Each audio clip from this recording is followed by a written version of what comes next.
Hey Timofey, Hey Jay, how are you, my friend? I'm doing fine. What about you? Yeah, I'm doing very well. Spasiba, что вистес? It's great to have you back. I'm glad So, to be back. Hold on for a second. I just need to open a document. yeah, not a problem, not a problem. So, for those that don't know, Timofey is a trainer of both Russian cosmonauts and American astronauts at the Yuri Gagarin Space Center in Moscow, and he's also the general director of a Russian-based UFO research group called Association Ecology of the Unknown, or the AEU. They have a very impressive membership list of Russian scientists and academics and some former high-ranking military officials for the Russian Federation. And they do also have an international membership represented in multiple countries. And Timofey is the general director of the AEU. So we did speak quite a while ago, but I thought it'd be good to get Timothy back on. We'll have a catch up and see if there's anything else that he wants to talk about. Thank you for introducing me. Uh, Today, I would like to talk about something that we consider very important because recently we have seen in the UFO community, in the worldwide community that researches UFOs and looks for extraterrestrial life outside the Earth. So that people usually want to find evidence of the fact that the extraterrestrials exist, or some evidence about that the UFOs are real, maybe some artifacts, some findings, some traces of UFOs landings, so things like that, material evidence. Well, I would like to just briefly uh, briefly talk about our approach to this, approach to finding evidence, our Russian point of view, our Cosmist point of view. We have a number of scientists that study the universe, the cosmos, how it is structured, how it works, and of course are into the exploring the unknown in terms of UFOs, UFO sightings, extraterrestrial presence on the Earth, and we these scientists are called, we call them Russian cosmists, so cosmologists. Uh, they appeared about a century ago, and what they were saying already a century ago is that they said that the universe is alive and everything in it, including us, of course, is alive. So living inside the living. And we continue this narrative, this direction of study in this manner. We consider that the universe is alive. And from this point of view, from the Russian cosmist's point of view, uh, it contains, it's better to say, so what are the main principles of this point of view, which we call living inside the living? Is A, that the universe itself is alive; B, that the universe, the living universe, within it has a variety of life forms, including humanoid, including us, of course; and C, that this is the most important point, that on the Earth, everything that we encounter, all life forms, are the projection of all that is there in the universe.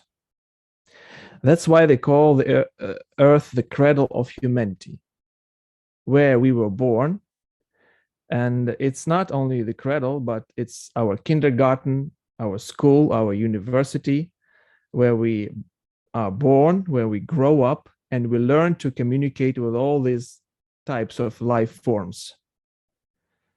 And having learned to communicate with each other, with all these life forms, then we evolve to the point that we go out, then we leave the Earth and we go beyond the Earth into outer space, and then we may meet our galactic neighbors, extraterrestrials. But are we this level? Are we already this level of evolution that we can go out and communicate, or are we not this the needed level to go there? We believe that we are not that level, that we have to learn to communicate with each other and to treat all the life forms present on the Earth with a certain attitude, with an ethical attitude, respecting all life forms and learning to communicate with them. Maybe it's us humans, maybe animals, viruses, plants, anything, you name it. And from this point of view, who are extraterrestrials? Because we consider that, we believe that all the life forms on Earth are the projection of those life forms existing in the universe already. We believe that these life forms, we can consider them extraterrestrials and learn to communicate with them. And for us, it's a good evidence that there are many life forms beyond the Earth. Only we did not yet learn to travel those distances to other planets, to other galaxies. Of course, we're not going to go there burning fossil fuels. We have to invent something. And to invent something, we have to evolve in our consciousness, in our intelligence, in everything, in our technologies. And we can learn, we can discover those technologies when we grow to a certain level. It's like an unfolding knowledge. First, you are the seed, then you grow, then you become a tree, then you deliver fruits, and we are just, right now we are growing, and we have to grow to a certain level to discover this knowledge. So you wanted to ask something, Jay? Do you feel that this is achievable in our lifetimes? I mean, I look at the way the world is now, and it's kind of, I'm optimistic because I think that the problems that are happening in the world are likely going to push us into becoming a more positive and a wiser species in the long run. These things that are happening now may actually end up assisting us in getting past our current issues and moving into a next paradigm, a new paradigm for humanity. But do you think that this is achievable within, specifically, let's say, our lifetimes? I believe yes. The thing is, the turning point is then when you decide, when you take a decision. You take decision to change, and then you don't know really how it will go on. At first, it may seem very complicated, very abrupt change that will demand many efforts to take. But when you take the decision, when you start on this path, it becomes easier as you go. So it's the current situation is very, I should say, very extreme, because really we are approaching a verge of self-destruction where there can start some unreversible processes of our destruction of the biosphere, and we are part of biosphere. Is it a suicidal behavior? So, you know, maybe when you smoke, when there's a smoker, you show him a cigarette and say, "This is the cigarette. If you smoke it, you die." One of the cigarettes in the pack will kill you. Will you continue smoking or not? Some people say, "I don't care. I will die in the end." And the other person may say, may start to think, maybe you should stop, maybe not. So I think this is when you take a decision, you see that this is killing you, this is killing the planet. You're tired of the divide and conquer principle being implemented everywhere, in your family, in your society, in everywhere. And something changes in your mind. I don't know how to describe it. Like you give up smoking. Yeah, I think I was a smoker. So was I. Now I'm not smoking. Yeah. Well, I still use a vape pen. I still have a vape, so I haven't really quit smoking. I've just quit smoking cigarettes. So I'm not there yet.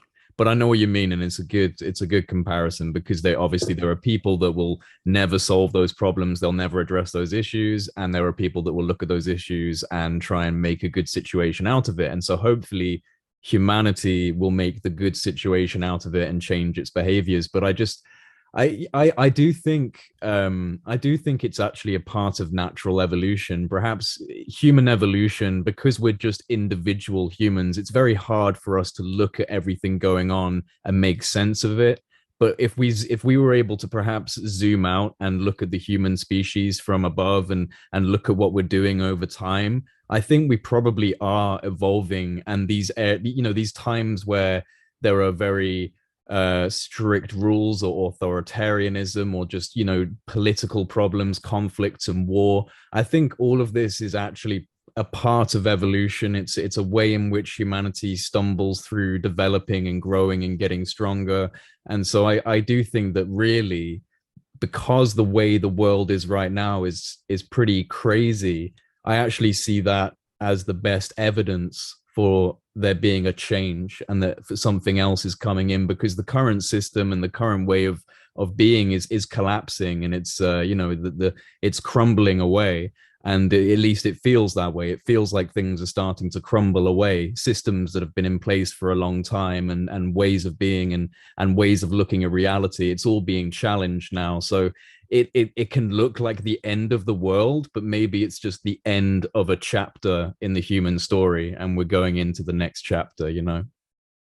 It's like a Hollywood movie when a lot of things are happening and people are about to die, but then they continue sticking to a decision that they have made some time before. So for example, the hero decides to save his girlfriend or something like this, to save the world, to not give up. He takes this decision, and in this situation, which may seem extreme to him, to all people involved in it, when almost the whole world will crumble, he sticks to his decision. He does not give up, and then the situation changes in an unexpected way. So it's they call it the leap of faith. Yeah. So this is like a test that will test your aspiration, the power of your desire, what you really are. because in those Hollywood movies, they also show some bad guys who at first they seem good guys, but then in the extreme situation, they betray or they give up or they run away, they hide away. And then we can see how, as they say, they face the instant karma, you know? Yeah. As for the good guys, they continue on their path, and eventually there is a happy end. I think this is a very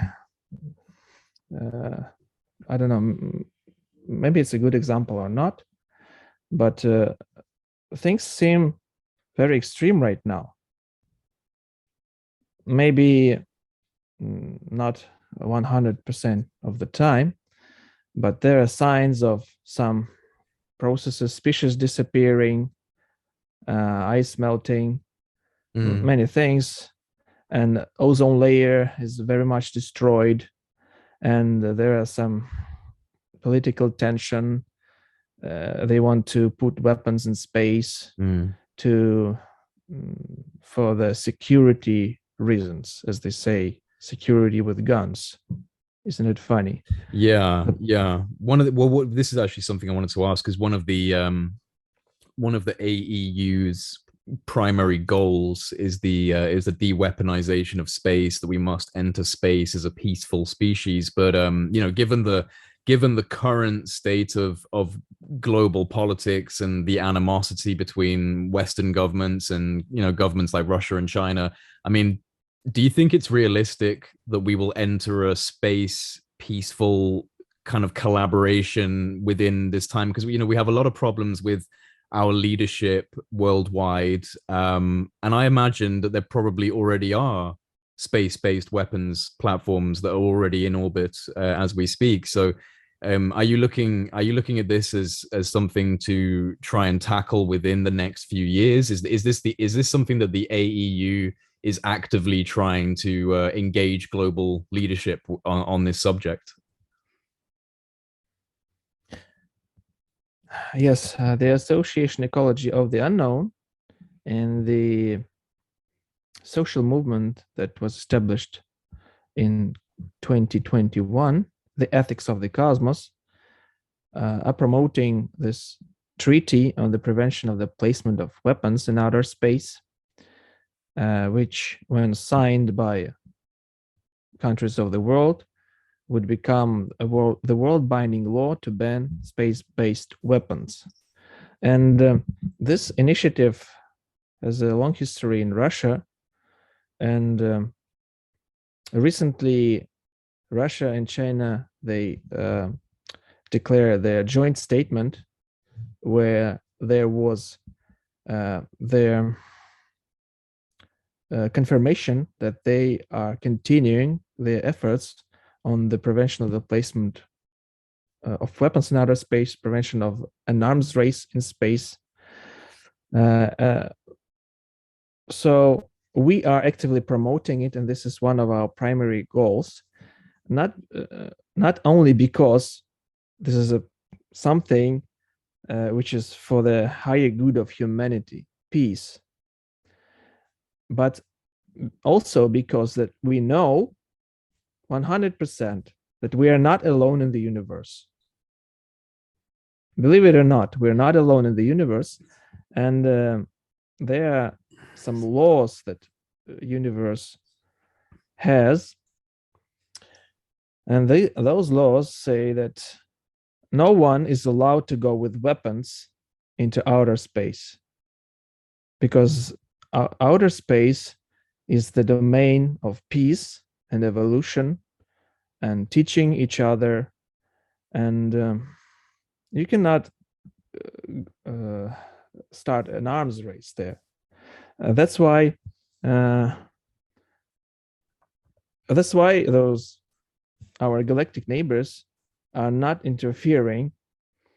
They're watching from a side, and we can see those UFOs, those signs of ET presence on Earth, and they may contact some individuals to speak about this to humanity, to make some hints about this, because they cannot interfere in our decision making. Because here in the solar system, we are the major acting force. We are in charge of it.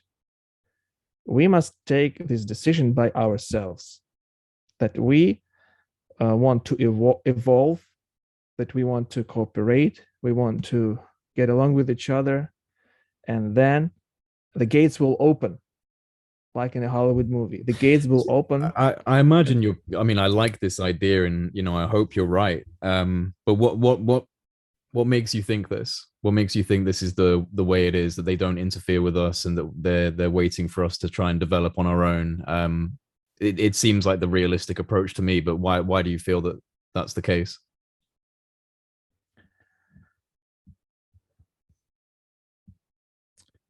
Because this is common sense and this is logic. Uh, it's like you teaching a child. The child needs to learn to walk himself.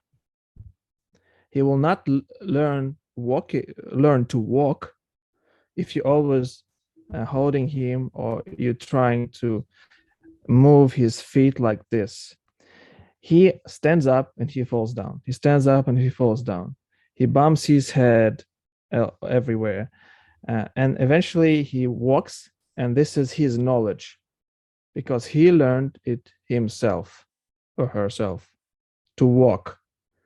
And as he learns to walk, then there's the next stage of his evolution. Now he can run, play football, he can jump, he can do everything that involves walking and running. And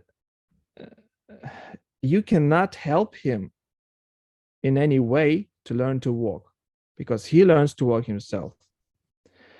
And imagine that this child is humanity, and you, a grown-up, a conscious man, his father maybe, you are like a higher intelligent force, like ETs to us, because there are signs of ET presence. Who are these guys? Of course, they are more evolved, because they learn to navigate through space. They learn this instant transportation through these enormous distances. If they were hostile, they would have long conquered us. But why? Why would they need that? They just treat us like our brothers in consciousness, brothers in peace, just brothers, like species, like your little brother. I don't know how to say. And of course,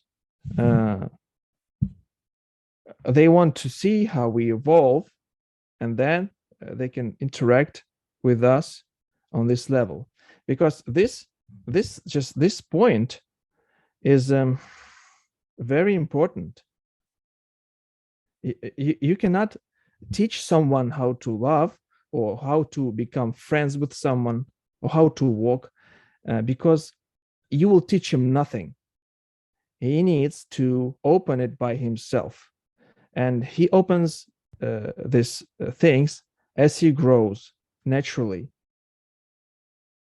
or as he meets other people, meets his classmates, his whoever. This is just common sense, and this is also what you can conclude through your observations of how they appear, those ETs, those ET craft, studying all those cases, testimonies of contactees, people who saw something. So this is just pieces of puzzles coming together, and you see this whole picture. Yeah. I mean, some of the strong examples of this gradual teaching, or just being in the background, but sometimes interfering is cases like the Zimbabwe primary school case where all of the school children were exposed. There was, I think there was something like 60 or 70 school children that saw these flying saucers, and one of them landed. There was actually a gray, an alien gray being came out of one of these craft, and there was, I think, at least two children, but definitely one was no less than 3 or 5 feet away from this gray alien, and they locked eyes with it. They looked into its eyes, and they suddenly had all of these images of trees burning and the oceans, like the icebergs melting, and it was almost like these children, as they grew older and they became adults and they were interviewed about these experiences, they feel that they were being told that these things are how this is how humanity needs to focus on the planet. They need to focus on treating it with more respect and being good stewards of the planet. And this is the impression that these children got when they had exposure to these extraterrestrial beings, these grays.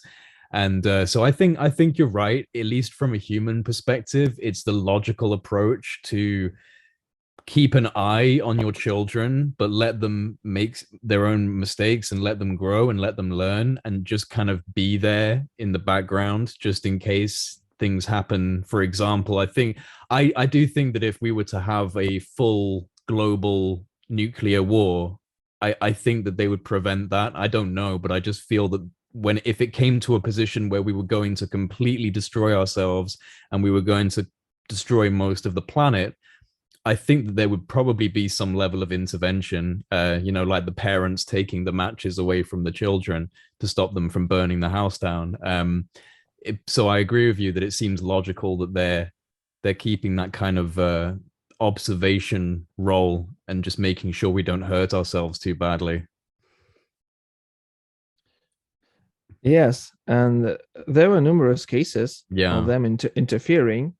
When there was a malfunction of nukes in nukes arsenal. It was in Soviet Union and Russia, in the USA. There are many testimonies on this subject, also in the public domain and in the UFO community. And in our association, there are people, members of the association, who were military generals, now they retired, and who were in positions in those places where there were these nukes, and they were reported of the ET craft landing and shutting down the malfunctioning nukes, because I don't remember all the details, but there are many cases of this interference. But what is the most important? It's again we come returning to the things that from where I started. Who are the extraterrestrials and how do we perceive them? We need some evidence. We want to see an ET craft landing, some people coming out of this craft, looking into the eyes, or leaving some evidence, some traces. And there are many cases of like this, but mostly what we see and what we also don't see is their influence, like in the background, because it's like, there's a saying, when 10 people are watching at an elephant from a close distance, and they're standing in different places like this, one of them sees a nail of an elephant. The other sees just gray skin. The third person sees, I don't know, the eye or something. And those people have very little information about the object that is in front of them. But one of them tells this is just a gray wall. I'm telling you, I saw that. The other one says some different things. But you can have the full image, the full understanding of what is in front of you when you put these pieces together, when you see it from the side, like cosmonauts and astronauts see our planet from the side when they go to space. When you see it from the side, it's a totally different picture. It's a whole picture, and the understanding comes to you really, really fast, and you can feel it. You not only see it, you feel it, and you have it in your heart, your emotions, your consciousness, and that is how ETs really interfere, as you said it, and how they affect us, how they observe us. They are multidimensional because they have this means of transportation through space, and they say that you cannot go faster than the speed of light, and they do that because they use other dimensions which we have not yet discovered, but they are there. They are there, and in mathematics there are signs of it, that there are many dimensions, not 3 or 4, and they can impact us, like not like in one way, but many ways and from many sides and instantly, like the whole planet or whole country, or they can contact individuals through their consciousness, and they use their ability to do this when they really need to, when there is some extreme situation, and they always show us that they care about us. They do not want us to destroy each other, but they cannot interfere, like directly land and say stop it, because that will do nothing. Like they show again, like they show in the Hollywood movies when ETs land and people start to shoot or something, because this is in your mindset. This is the idea.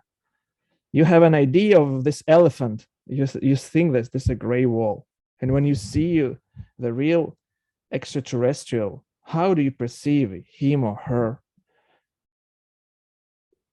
Can you really fully perceive him when you see a shining dot in the sky, like moves like this and then vanishes?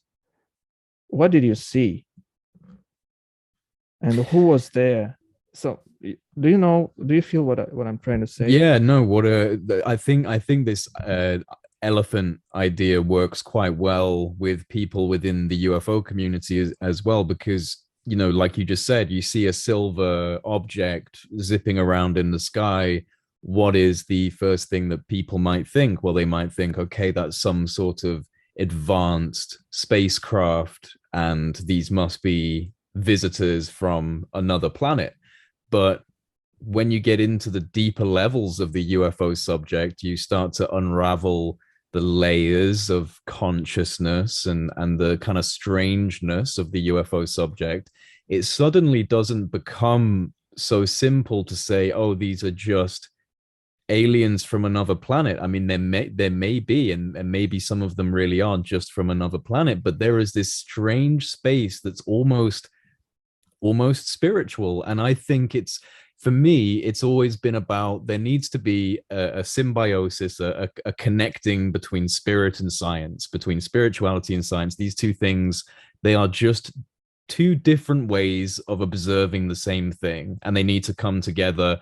And I think that the UFO subject, I really do, I think it represents that symbiosis. I think that this UFO is basically saying, hey, this is what happens when you mix together your science, your innovation, your technology with your spirit, your philosophy, your creativity. When these two things come together, you create this thing. Try and do it. And when people, the reason why I think this is so strongly, because people, and I'm one of these people, have had contact situations through consciousness, through getting into meditative states, through asking, the universe to show me something and having a response and having something actually come by in my sky that I knew could not be dismissed as just some random thing. It was very much an anomalous event. I don't know what it was, but it was anomalous.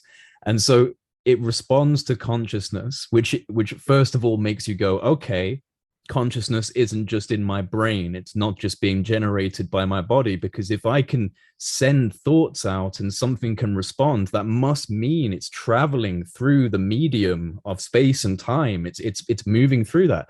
So it opens up that idea of universal consciousness, of living cosmos, as you say.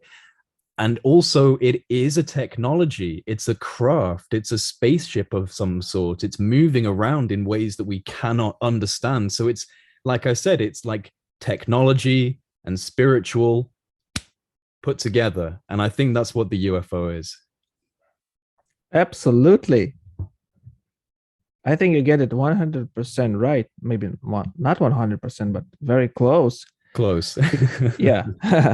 Because really, I think this is because those people, they do not have this gap between science and religion, peace and war, good and bad.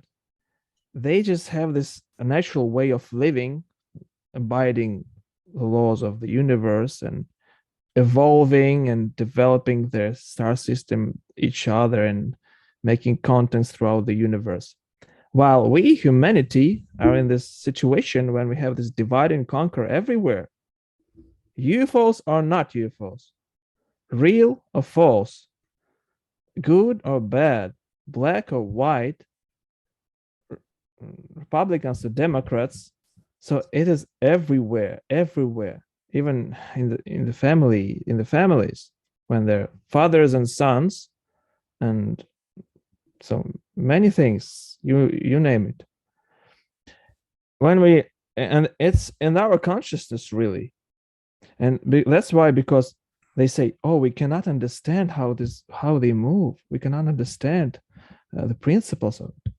Yes, of course, you cannot understand, because you have this thing in your mind that always wants to divide.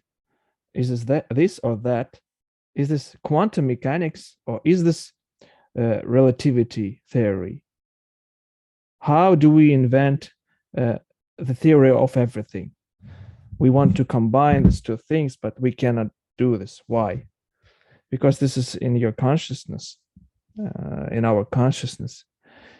And when we eliminate this gap, which is really, it's only in our consciousness, it's not in real life, then we can connect dots.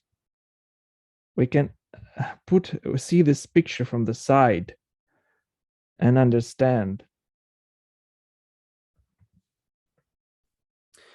Do you think that we are just dealing with aliens from planets, or do you think that maybe there's other things going on here, like higher dimensional beings, things that people would normally, if we're going especially back in time, people would maybe say they were angels or demons, whatever. Do you think that we're dealing with that kind of thing as well, or is it just civilizations from other planets and star systems? I think we're dealing with both, with everything. Because I tell you something. Do you know that our brain throughout our lifetime functions only by 5%? And that when they studied genes of the human, they can define just a few genes. Well, not a few, but compared to the amount of genes that human has, there's a very few. And the other, they call it trash genes. Like we don't need them. Yeah, really. Like junk DNA or trash genes. Yeah, junk DNA. Junk DNA. Yeah, junk DNA. But this is really our potential. our potential to evolve. We just think that we know something, we know everything, or a lot, but really we know really little. And what about the oceans of the Earth? We have just studied maybe 5%, those depths of the oceans. And there seems to be UFOs in the oceans as well. They're flying around in the oceans as well. Yeah. So, and the oceans, the biosphere, the air. So there are so many things that we do not know yet. I'm not speaking of the universe of our galaxy that contains trillions of stars. Can you imagine this? Only our galaxy. And an interesting coincidence, maybe it's not a coincidence, that our brain contains approximately the same amount of nervous cells that the Milky Way galaxy stars. So we know, I'm just trying to say that we know very little. And of course, those anomalous phenomena, as we call it, is just something that we do not know. It's the unknown that sometimes gets in contact with us, or maybe we learn to contact this consciously. And of course, our world is multidimensional, and if we want to see evidence, we can see only a tiny piece of spectrum of electromagnetic spectrum. We see only just a little fragment of it. If we want to see with our eyes, we can see more with our technical devices like X-rays and other things. We can see more and even take photos and learn about the universe, the stars. We can look into the cosmos very far through this means, but we can know even more when we just switch to a little different path of not that we only develop our technical means of observation, but our physical body, this junk DNA. It's not junk, it's just undiscovered. It's the evolutional potential. So, and if we concentrate on that, it all will start from this decision, and it's already happening. It's already happening. As you see, there are good signs of awakening, as they say, awakening, but it's the healing. I think it will go faster as more and more people will just realize this. It's everywhere. It's for the lack of words, I just can give you some examples from different sides of our life, like no weapons in space. It's just no weapons in space. It's just one side of it, but it's very physical, very understandable for everyone, because everybody wants peace. Everybody wants their children to not go to war, to live a peaceful life, and that's why we have chosen this aspect like one of our primary goals.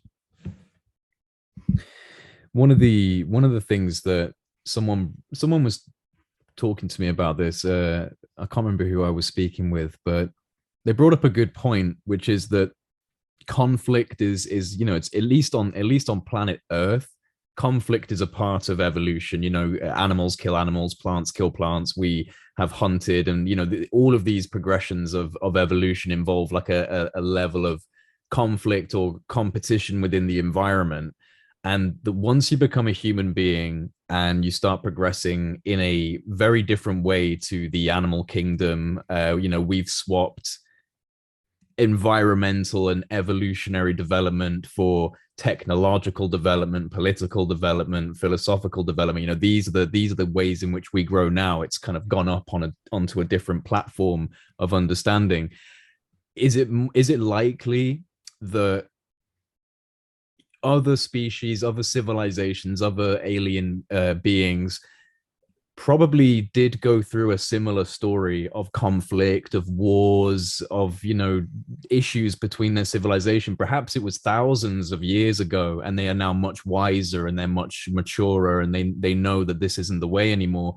But because of the way you look at how life evolves on planet Earth, and there is a genuine evolutionary conflict going on as things progress, do you think it is likely that if there are these extraterrestrial beings, that they did go through conflict, but perhaps it was far back in their past, and they're now more wise?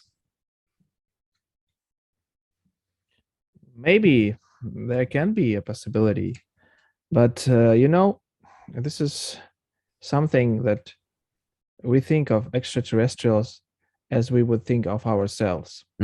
Yeah. Because, as they say, conflict is natural. I don't know. Because conflict means two sides struggling with each other. It's again, the divide and conquer. But okay, there were conflicts, and it's good if you learn a lesson from conflicts. If you learn a lesson, then you evolve. Then it's correct. Yes, conflicts promote evolution, but really, I believe that conflicts are not mandatory. And one more thing is, human. It's not an animal, of course. He has the physical body, which seems like behaving like an animal, but it's not, because it's a whole different realm, because humans have their spirituality.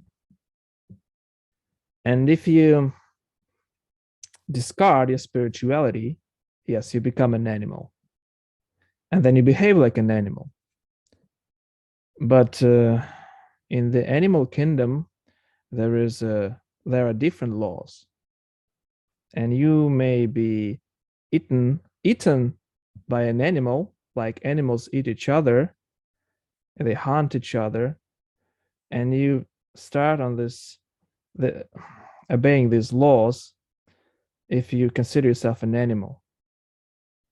Does it make sense? Do you understand? What I'm trying to say is that a human is not an animal. Human has his spirituality, and this makes him human, really. And he can develop, he can take care of others and evolve. Yeah, I agree with you. I think we're on the same page here, because as I was saying, the human being has come up out of nature and has taken on new properties of evolution, like creating political infrastructures or creating technologies. But we still have a little bit of that animal left in the back of our mind, and that's what causes the wars. That's what causes the territory and the conflict. And no, this is my country and you can't come in, and no, this is my country and you can't come in. Like that's the animal part of the brain. That's not the spirit of humanity. That's where we've come from, back in the jungle, back in fighting with the other animals. We still haven't gotten rid of that part of our mind. But I agree with you. The spirit of humanity, the essence of humanity, is not the physical being. It's not the animal body. It's the essence of that creative spirit, that creative soul, whatever you want to call it. That is what humanity really is. And I think that we're slowly unfolding into what our true nature is. But we still obviously have quite a way to go, because right now it's a pretty crazy world. So there's still some learning to do. But I think that we're doing that. I do think we're doing that over time. Yes, I think we will manage to do it. And yes, you just said an interesting thing about your soul, that human is not only his physical body, but also his soul, which is his divine part. as they call it. It really is. And there's one. I think human is a multidimensional being, like we would perceive ETs are. They really are multidimensional, and we are also, but we have to unfold it. Mm-hmm. We have to unfold it through our efforts in evolution. It will naturally unfold. Mm-hmm. I think, and this is interconnection with each other. Everybody feels that, really. Yeah. But maybe not so many people consciously use it, this ability of human. Yeah. But everybody feels that. Everybody Everyone feels it. If you're loved or not, if you're lied to or not. Even in this simple, maybe this is simple examples, but people interact with each other on all those levels. Maybe they are not aware consciously of it, but on the divine level, on their energetics level, and on their physical level, all these levels, they interact simultaneously. But the more you can consciously comprehend, the more influence you have, and you can influence others to see it and to also learn it. And I think this is something each one of us should do, and this is just a natural way of teaching each other. Like they say that a human, before the boy or a boy or a girl reaches the age of 7, they learn things through their subconsciousness. Like they're in the family, they see the relationship between their mother and father, and they learn these things subconsciously. Then they begin to learn more consciously, but all these things are happening at the same time, and it may seem complicated, but it's very natural. And the more we become aware of this, of the possibilities of the human, how we influence the surrounding world, other species, the biosphere, the outer space. Of course, we influence the outer space too. That's why we cannot go with weapons there. And this is just the way of evolution. And yes. Speaking of the way of evolution, something that we're doing that has created kind of like a big divide between people. Some people say yes, this is a good thing, and other people say no, this is a scary thing. Is artificial intelligence, and how we seem to be getting closer to a point where the human body will merge with artificial intelligence, will merge with technology. And so you have people that are scared that that type of situation would cause us to all have like a hive mind, like we're all just one mind and nobody has any control over their own thoughts and everyone's just plugged into this kind of artificial network. And that's a very scary idea. And then there are others, and I kind of lean into both because I see how there are problems with this type of thing, but I also see how maybe it's a part of our journey into space and into the cosmos is that we have to kind of merge with technology to some extent. So what do you think about this? Because we both believe in the spirit of humanity and the soul of humanity. And I think that some people think that we're going to lose our spirit or lose our soul if we merge into these technologies. So I'd like to know what you think about artificial intelligence and the way that we're going with kind of biotechnology and that type of thing. I think this is called transhumanism. Yes, transhumanism. Yeah. Yeah. So transhumanism,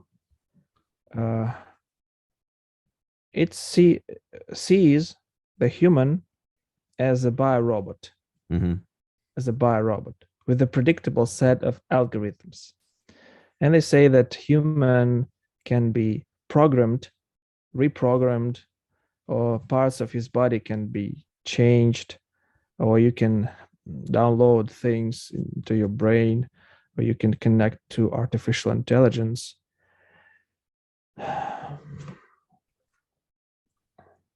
I think this is a dead end of evolution, because it all is very it's very limited. How many parts of your body can you change? And what will be in the end? You know, there, of course, as I said earlier, there are some Hollywood movies that portray this situation. For example, Terminator, or the Matrix. The Matrix. Yes, this is a highly likely scenario when you trust your life, your purpose to the machines, to something that you think will be friendly, but really these things have no ethics, which makes us human. That's why these machines just use you, because they're not human. You would want. Well, we could say that humans have committed genocides. We've done terrible things. You know, our own ethics is questionable at times. So maybe there's like a logic component to artificial intelligence that would say it may have a different way of looking at it than a human would, because we've done some pretty terrible things. Yes, and the things that we create in this mindset will also continue doing things. That's how why it's used. Yeah. Yes, that's why this is the dead end of evolution. And what we need is pay attention to your physical body, to this junk DNA, to this to your brain, how it functions. What are the possibilities of your body? The telepathy, this levitation, things that now may seem like a fiction, like a fantasy, but back in the day, many theories that are now very well used also seemed fiction, like Wi-Fi, like our cell phones. If you go back a century ago, just a century, it may seem like a magic. When you have your cell phone, you're speaking to someone like we're speaking right now. You see, you hear, you can interact. And things like I just said, like levitation, like telepathy, there are many cases of this being employed by humans. Showed, demonstrated by humans. I suppose. Sorry, go on, please. And it may seem, they call it anomalous, or they also want evidence. But I think 10 years will pass and it will become more natural, more, we will become used to it. We just evolve and discover these new things. If we go on this path of learning who we are, our potential, it's just enormous. It's more promising. It's more promising if you learn how to teleport your body, or make a spacecraft like ETs have. Then you just compared to, you just remove some organs and you replace them, or you make some huge craft that will burn all the oil on planet Earth to go to a star. I'm just trying to say that we are not biorobots. We are living beings with capabilities that may seem magical now, but we really are. I think we should pay attention to this side of us, than to technology and transhumanism. See, I this is the thing. I agree, but I also, it's kind of like for thousands of years, we were shamanistic. We lived in tribes. We took psychedelic substances. We went into trances and we lived with nature and we lived with the world. That's how we were for a long time. And then we moved out of that and we entered into the age of enlightenment and, industry and agriculture and civilization. And then suddenly technology. And so through that, we lost a lot of our spirit. We lost a lot of our connection to nature.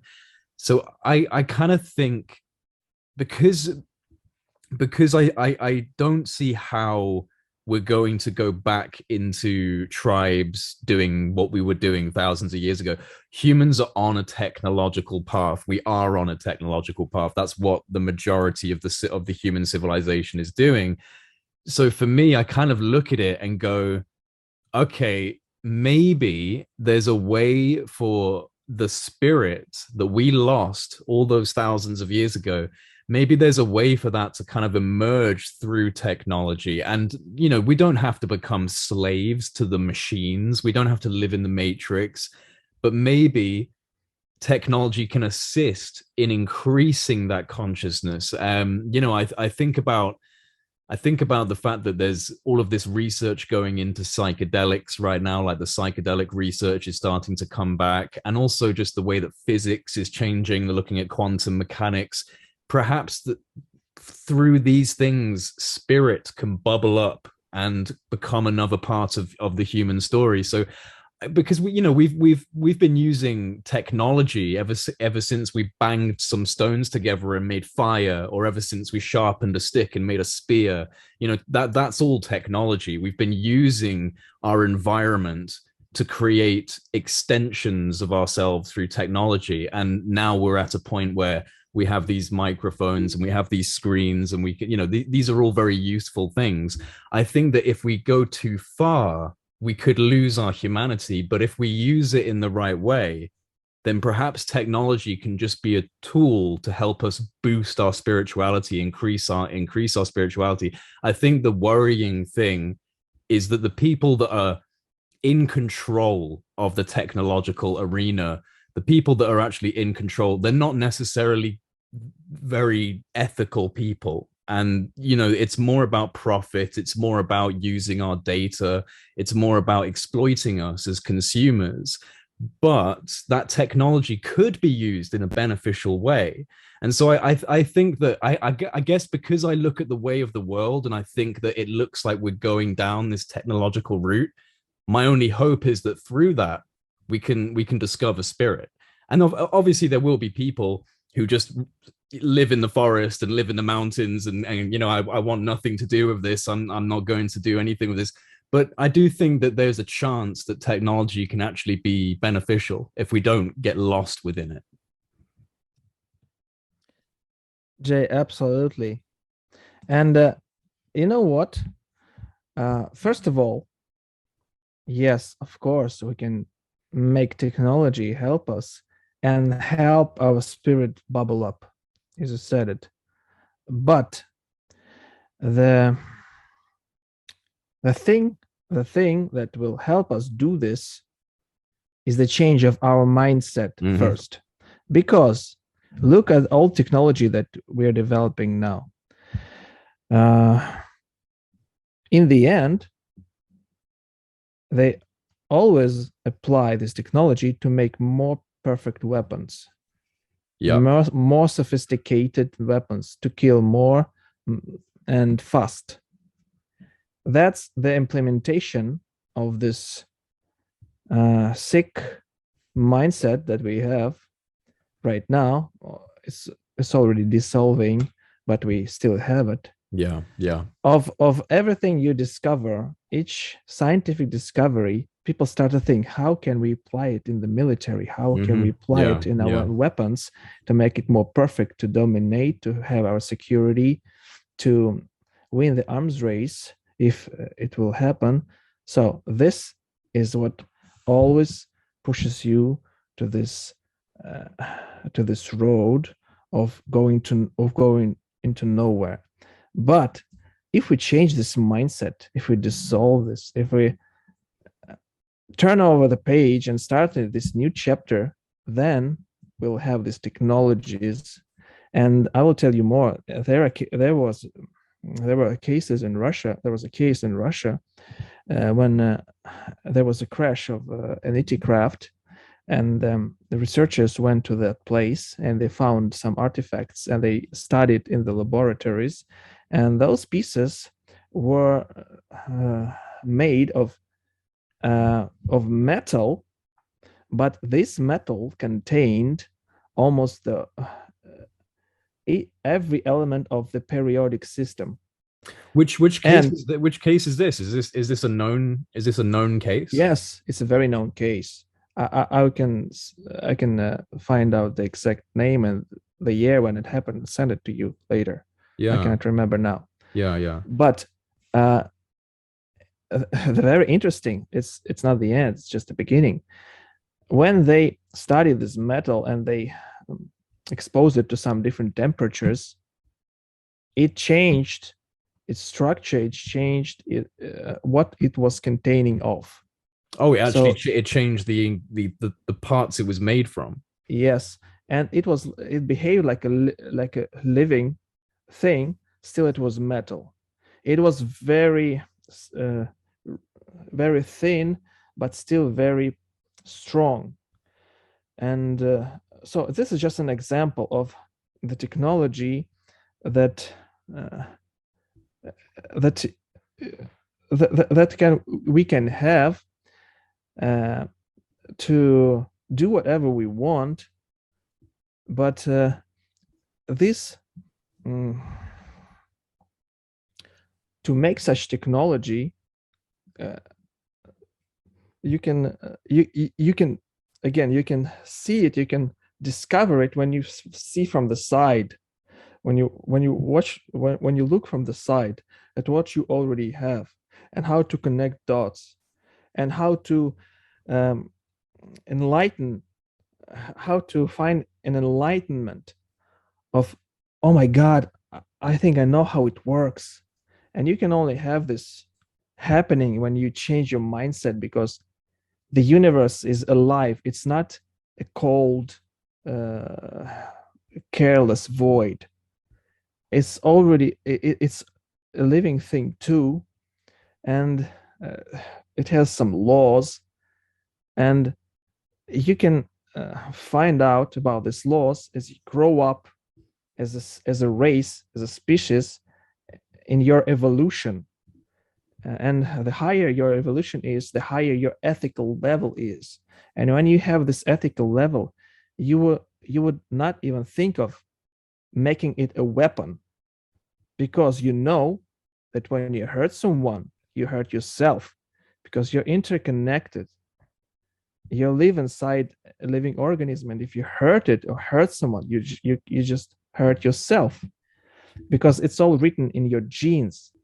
And we also have this things here in Russia studied and discovered that everything you do, becomes written in your genes.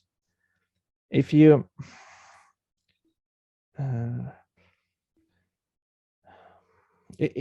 let's say if you're doing some good things, if you show love, if you have this beautiful emotions that human can have, if you care about someone, your genes become more perfect, and they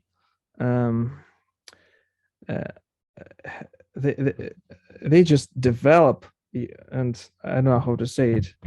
Yeah, but you're saying that like you get less maybe errors in your genes, and, yes, and like, you know, less problems developing. I mean, they say this about there was actually a few studies done on depression and negative emotion and the development of cancerous tumors and the development of sickness in the body, and how your emotions can actually impact your physical body.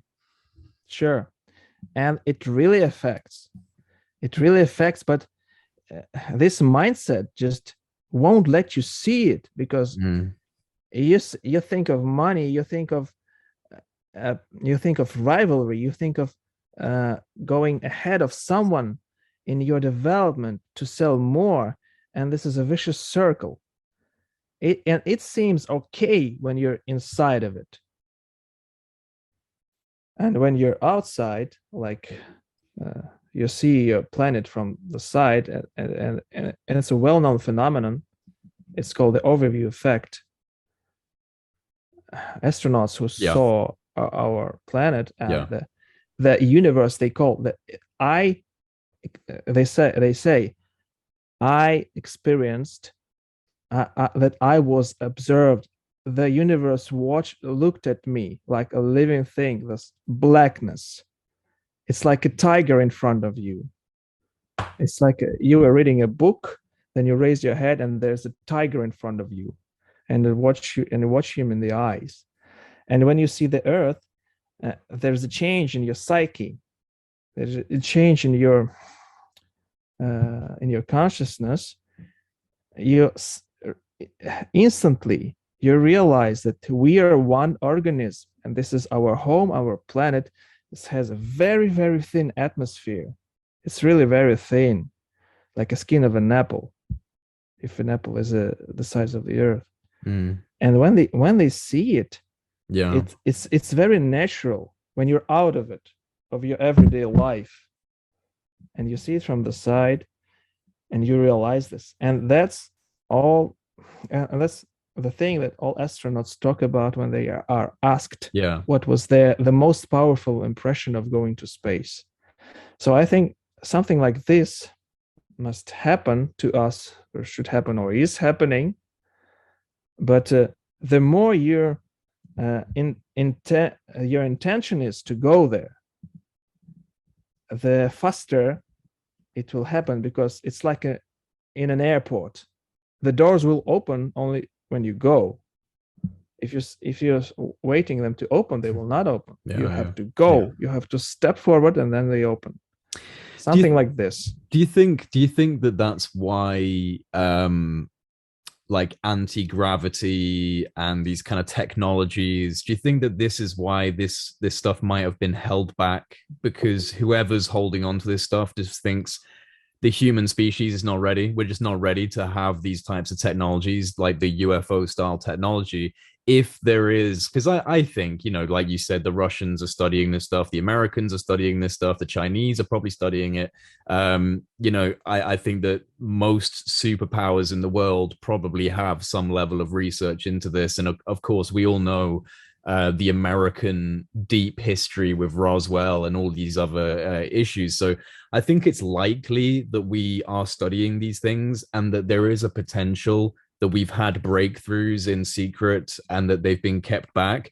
But do you think, because a lot of people will say, oh, you know, they're criminals, they're keeping this from us, and in a way that's true, but do you think that maybe they're doing that because they're looking at the human species and going, we can't handle this yet, we can't deal with this yet? It's an interesting question. Very interesting. I think that they're holding it back because they really don't know what to do with it. Because they have no view of the future. Because they realize that they are in this vicious circle, and what can they do with it? Sell it, or get patents, or what? They just don't know. One, and two, they are afraid to be in charge of it, I think. Because if they reveal, from that point, they will be in charge of what is going to happen next. Maybe they just have little understanding of how to implement it in a peaceful way, like you said it. Yeah. And they just keep it back just in case. But I really think that maybe they don't see the future really very well, and just keep this in just in case. And what I wanted to say more is that I forgot. Well, it feels like I've said this before, it kind of feels like we were supposed to use fossil fuels, oil, gas, this stuff for a little bit of time on like the human timeline. We were supposed to use it for a little bit of time, and then you see, especially, and it, you know, it was happening before this, especially with Nikola Tesla.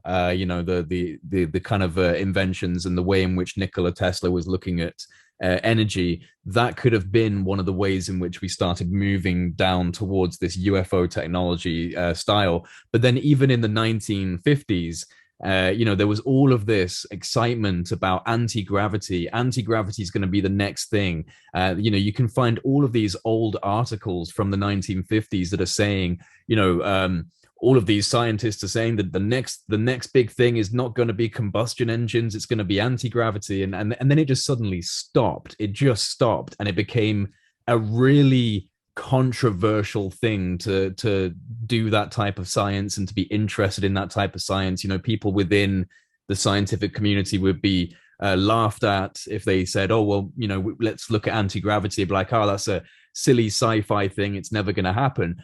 But it kind of, and I think that what happened, because there's a lot of evidence for labs being shut down and like the US government coming in and confiscating things, or scientists just disappearing off the face of the earth.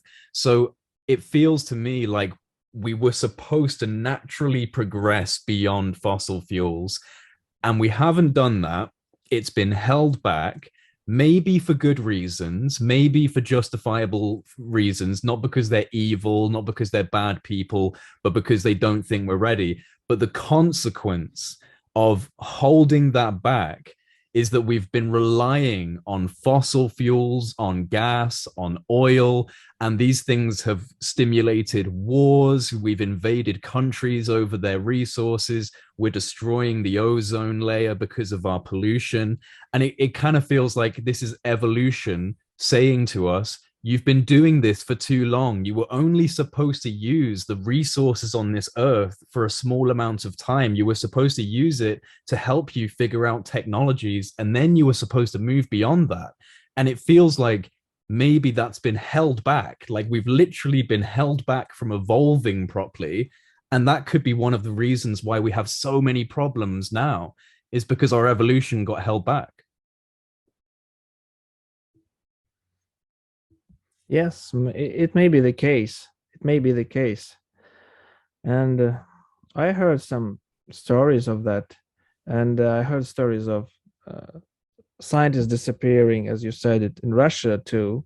Yeah. And maybe those people who are getting huge benefits from selling oil and things like this, fossil fuels, they just don't want it to be revealed during their lifetime. Yeah, maybe. Because they have their salaries, they have their income, and they just maybe they are tired, and they just don't want to go for a big change. Yeah, maybe. But this really is an illusion, because money is just an idea. It's just an idea of something very valuable. And if you change this idea in everybody's head that money is no longer valuable, then what will you go for in the next moment? And we believe that today, the most valuable thing is time. Is time. Like, you don't need to wait until you pass away to reveal those technologies, this knowledge. If you have some knowledge that may be helpful and for the higher good, I think it's better to reveal it, because time, you don't know what will happen to you after your death. You don't really know. Yeah. I think that a lot of people are likely feeling that way, especially with all of the conversations that are happening now about UFOs in the mainstream. because of the fact that it's become more acceptable to speak about these things.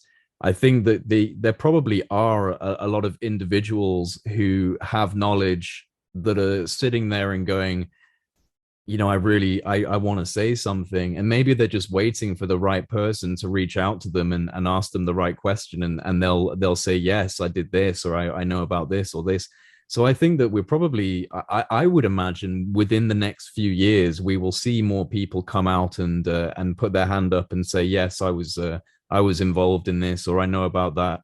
I hope so. I do hope so, because like you said, what's the point in holding on to that and taking it to your grave? Why wouldn't you share that information? So I hope you're right about that. I really do. And I think you probably are right.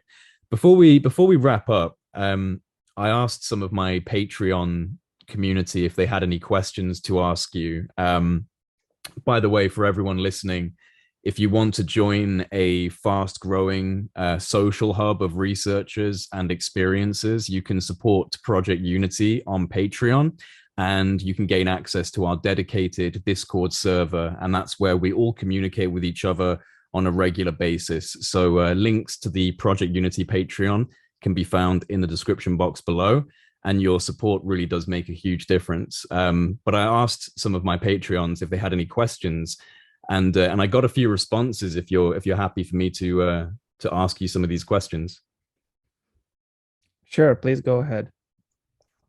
So the first question comes from Mike Hotel Echo, and he asks, is Timofey aware of the Salyut 7 incident where Russian cosmonauts claimed to have seen angels in space? Yes, I heard about it. And they even made a movie which is called Salyut 7. It's a movie that was released in 2017, I believe, which portray the situation. And I was consulting people who were filming that movie. Oh. Yes, and I brought some spacesuits to them. Like they used them like costumes. Oh, wow. Yeah, it's a very well-known case, but they claim to see angels. The question is, yes, I'm aware of it, and maybe the question, what were the angels, and who was that? If you ask me, I don't know. Maybe those were extraterrestrials, or maybe some really angels. Can you remember how they described them? How did they describe them? No, I didn't get in touch with those cosmonauts because it was in the time when I was a very little child. Yeah, but like within the story that you've heard, because I've never heard of this this case before. So did they say to anyone what these things look like? If they said they look like angels, they must have looked like beings.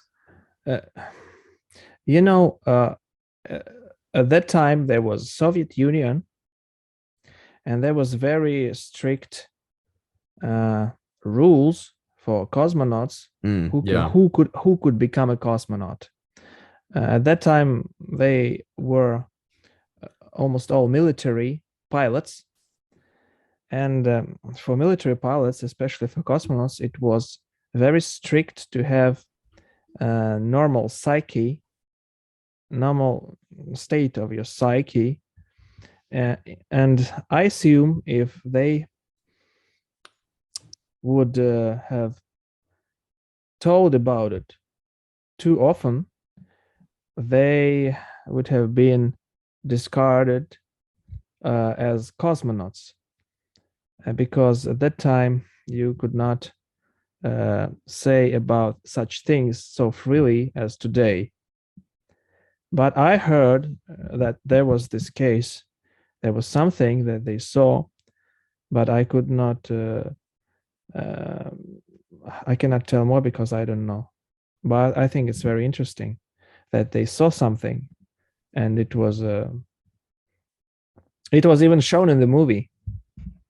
Yeah, so it was something there.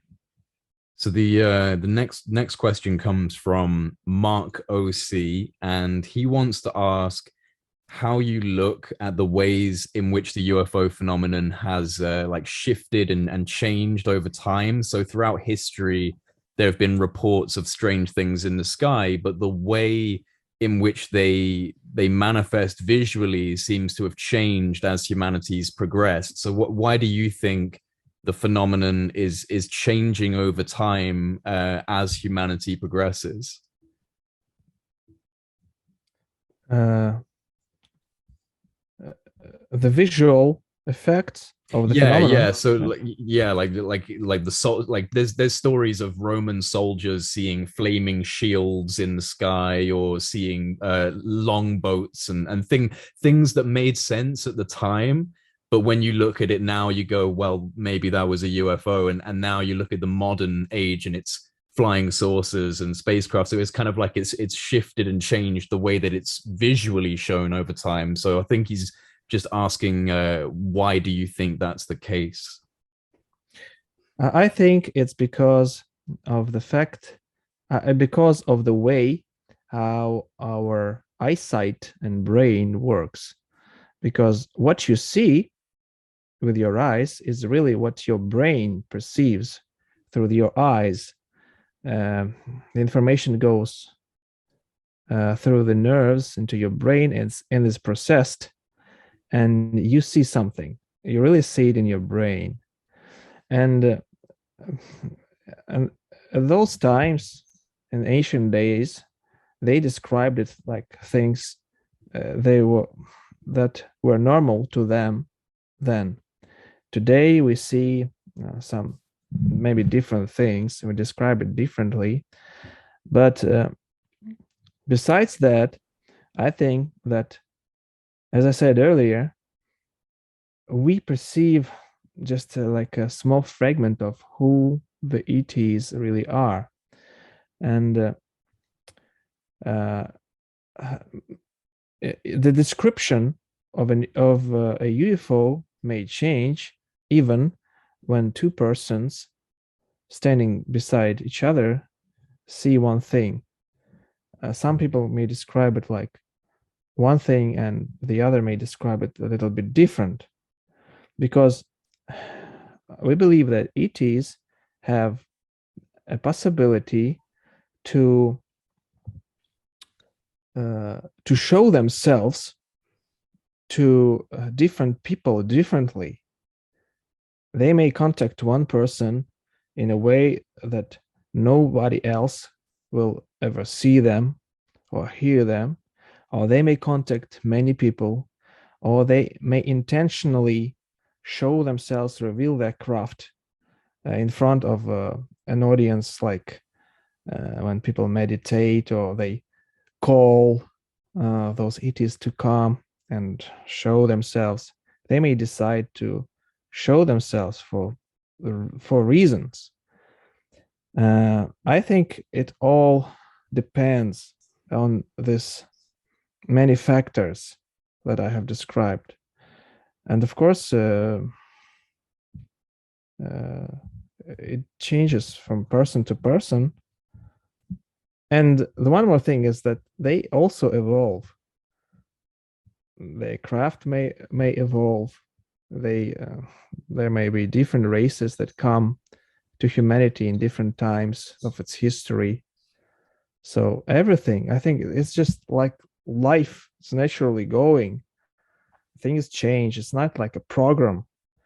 Like I'm a bio-robot. I see black as black, white as white, and I'm a universal soldier. No, we're all living things, and we're interconnected, and it goes like this naturally. It all changes. The aircraft changes, and we change. Our perception changes, and our perception may open, and we may see more. Maybe there's a little shining dot, and simultaneously there's a voice in your head communicating with you, like the multidimensional and they are manifesting themselves in 3D and in other dimensions as well. And if you have this ability to sense those dimensions, I believe you would sense all the signals from all other dimensions. Like you would see the thing, you would hear, you would have a telepathic contact. I think it works like this. Next question is from Zab, and he wants to know if geopolitics wasn't an issue, and if the opportunity presented itself, would the AEU like to collaborate and share data with American UFO research groups, such as the recently created Galileo project through Harvard University? I'm assuming you're aware of the Galileo project. And would you ever consider, or do you think it's possible for the AEU to collaborate with such American research groups? Yes, I think yes, we would love to collaborate with anyone who would want to approach us, because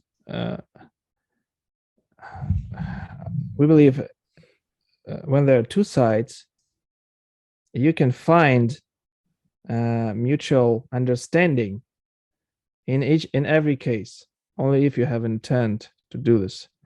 And of course, we would like to collaborate to make some for the betterment of humanity, and for mutual support. And I think that there is no rules here except for the ethics, which is inherent in us. If we promise something, we will do this. So it works like this. I think, why not? Of course. Well, I'll tell you, I interviewed Professor Avi Loeb, who's the guy that started the Galileo project, and they're certainly I've got a lot of hope in that group, and I think they're going to push forward in a good way. But Avi Loeb does think that consciousness is a generated phenomenon in the brain, and that matter is dead.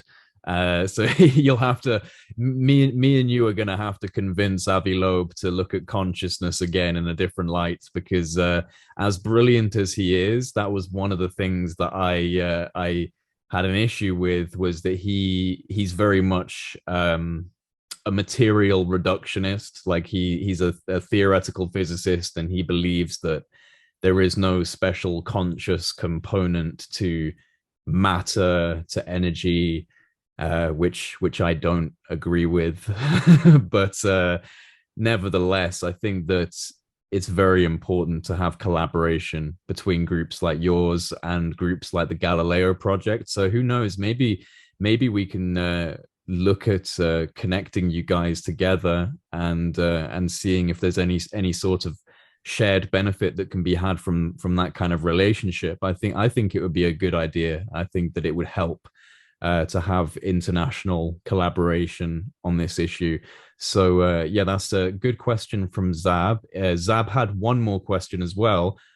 Does the AEU organization have any relationships with or access to Chinese UFO data collection? To Chinese, once we were collaborating with Chinese, we have some connections with them, but not a very strong connection. Not strong connections. Yeah. I think it will develop with time. But regarding the first question, how can we collaborate? There's a Russian saying, a very good one, I think in this case. It says, we are all in one submarine. So yeah, when you're in a submarine, you have to collaborate with others. because you're underwater and you breathe the same air.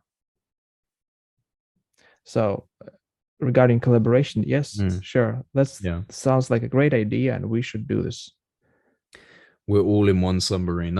Yeah, I like that. That's a good way of looking at it, because we absolutely are floating around in the ocean of space, and we have the little shield around our planet, and we're all here together breathing the same oxygen. So we should collaborate more.